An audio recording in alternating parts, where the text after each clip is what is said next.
করোয়াইদের শিকার শুধু খাদ্য সংগ্রহের জন্য নয়, বরং তাদের সংস্কৃতির অংশ। তাদের এই দক্ষতা প্রজন্ম থেকে প্রজন্মে স্থানান্তরিত হয়, যা তাদের টিকে থাকার মাধ্যম। করোয়াই জনগোষ্ঠীর সমাজে যুদ্ধের ঢাল তৈরি একটা গুরুত্বপূর্ণ ঐতিহ্য। এটি আত্মরক্ষা, শিকার এবং প্রয়োজনে অন্য গোত্রের সঙ্গে লড়াইয়ের জন্য ব্যবহৃত হয়। ঢাল তৈরির রীতি তাদের সংস্কৃতির একটি অবিচ্ছেদ্য অংশ এবং এটি প্রস্তুত করার জন্য তারা প্রাকৃতিক উপকরণের উপর নির্ভরশীল। ঢাল তৈরি করার জন্য একটি মজবুত এবং লম্বা কাঠ বেছে নেওয়া হয়। ঢালের গায়ে খোদাই করে বা রং লাগিয়ে এটি সজ্জিত করা হয়, যা একদিকে তাদের শিল্প কুশলতার পরিচয় বহন করে, অন্যদিকে এটি বিভিন্ন গোত্রের চিহ্ন হিসেবে কাজ করে। ঢালের দৈর্ঘ্য সাধারণত ব্যবহারকারীর উচ্চতার সঙ্গে মানানসই হয়, যাতে এটি সহজে নিয়ন্ত্রণ করা যায়। এই রীতি তাদের দক্ষতা এবং প্রতিরক্ষামূলক জীবনধারার প্রতিফলন। যুদ্ধের ঢাল শুধু অস্ত্র নয়, এটি তাদের ঐতিহ্য এবং গোষ্ঠীর পরিচয়ের অংশ। করোয়াই জনগোষ্ঠী নদী থেকে মাছ শিকার করার জন্য সহজ কিন্তু কার্যকর পদ্ধতি ব্যবহার করে। এটি তাদের খাদ্য সংগ্রহের একটি গুরুত্বপূর্ণ অংশ এবং তাদের পরিবেশ নির্ভর জীবনধারার পরিচয় বহন করে। মাছ শিকারের জন্য তারা বাঁশ বা কাঠের তৈরি হারপুন, জাল এবং হাত ব্যবহার করে। প্রথমে তারা নদীর ধারে মাছের গতিবিধি পর্যবেক্ষণ করে। হারপুন ব্যবহার করে মাছ ধরার জন্য তারা নির্ভুল লক্ষ্যবস্তুতে তীর ছুঁড়ে মারে। তারা আরেকটি পদ্ধতিতে ছোট বাঁশের টুকরো বা ঝুড়ি ব্যবহার করে মাছ সংগ্রহ করে। নদীর তলদেশে মাছ লুকিয়ে থাকলে তারা হাত দিয়ে খুঁজে বের করে। এই পদ্ধতিগুলো শারীরিক পরিশ্রম সাপেক্ষ হলেও করোয়াইদের দক্ষতা এবং প্রাকৃতিক সম্পদের সঙ্গে তাদের বোঝাপড়ার প্রমাণ দেয়।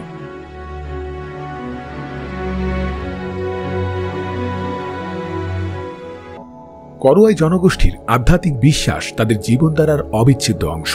তারা প্রকৃতি এবং প্রাকৃতিক শক্তির প্রতি গভীর শ্রদ্ধা দেখায়। তারা বিশ্বাস করে যে পৃথিবী, আকাশ, জল এবং বন জঙ্গল সবকিছুই তাদের জীবনের অংশ এবং এই শক্তিগুলোর প্রতি সম্মান জানানো তাদের জন্য অত্যন্ত গুরুত্বপূর্ণ।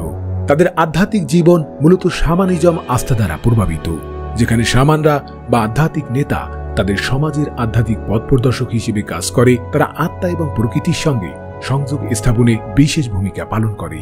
করোয়াইরা বিশ্বাস করেন যে প্রতিটি প্রাণী, গাছপালা একটা বিশেষ আত্মা বা শক্তি ধারণ করে এবং তাদের আধ্যাত্মিক অনুশীলনগুলো এই আত্মাদের সঙ্গে সম্পর্ক স্থাপন এবং তাদের সম্মান প্রদর্শনের উপর ভিত্তি করে। তারা তাদের আধ্যাত্মিক রীতিনীতি এবং উৎসবগুলিতে গান, নৃত্য এবং মন্ত্রপাঠ করে, যা আত্মাকে সুমধুরভাবে শান্তি দেয়। করোয়াই জনগোষ্ঠীর শিক্ষা মূলত পারিবারিক এবং সামাজিক অভিজ্ঞতার মাধ্যমে হয়ে থাকে। তাদের শিক্ষা ব্যবস্থা বই বা স্কুলের মতো কাঠামোবদ্ধ নয়, বরং প্রাকৃতিক পরিবেশ এবং প্রতিদিনের কাজকর্মের মধ্য দিয়ে তারা শিক্ষা লাভ করে। শিশুদের শেখানো হয় শিকার, মাছ ধরা, গাছপালা চেনা এবং খাদ্য সংগ্রহের কৌশল। শামান বা আধ্যাত্মিক নেতাদের মাধ্যমে তারা আধ্যাত্মিক বিশ্বাস ও রীতিনীতি শিখে থাকে। প্রাপ্তবয়স্কদের দ্বারা অভিজ্ঞতা অর্জন এবং নতুন প্রজন্মকে শিক্ষিত করা একটি মৌখিক প্রথার মাধ্যমে চলে, যেখানে গল্প, গান এবং নৃত্য ব্যবহার করা হয়।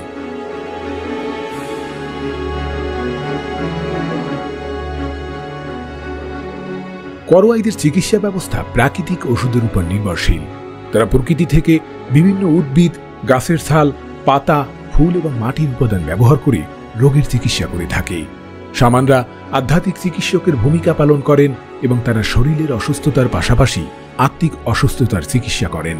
সাধারণ রোগ যেমন জ্বর এবং ক্ষত নিরাময়ে তারা প্রাকৃতিক উপাদান ব্যবহার করে এবং শিকারী ও সংগ্রাহকদের জন্য শক্তিবৃদ্ধি বা আঘাত নিরাময়ের জন্য বিশেষ চিকিৎসা প্রক্রিয়াটি সাধারণত মন্ত্রপাঠ, ধ্যান এবং প্রার্থনা সহকারে সম্পন্ন হয়।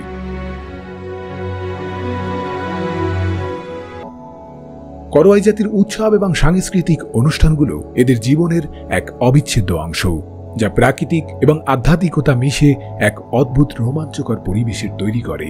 এই উৎসবগুলো মূলত শিকারের সাফল্য উদযাপন, প্রাকৃতিক শক্তির প্রতি শ্রদ্ধা এবং আত্মার শান্তির জন্য পালন করা হয়। শিকারের পর তারা একত্রিত হয়ে বিশেষ নৃত্য এবং গান পরিবেশন করে।